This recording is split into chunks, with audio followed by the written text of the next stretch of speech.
Söz var, deyir, şahla vəzir dalaşdı, aradan nökərin canı çıxdı.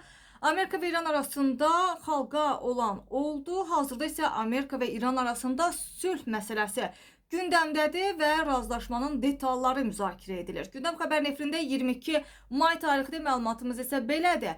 İran və Amerika yaxın saatlarda münaqişənin tənzimlənməsi ilə bağlı saziş imzaladıklarını elan edə bilərlər. Bu barədə Əl-Ərəbiyyə telekanalı məlumat yayıb. Mənbə bildirdiyinə görə Pakistanın vasitəçiliyi ilə əldə olunan razılaşma quru, hava və dənizdə tam atəşkəsin elan edilməsini nəzərdə tutur. Sənəddə həmçinin infrastruktur obyektlərinə hücumlardan imtina, hərbi və informasiya əməliyyatlarının dayandırılması da öz əksini tapıb. Tərəflər bir-birinin suverenliyinə hörmət etməyi və daxili işlərə qarışmamağı da öhdəliklərinə götürürlər.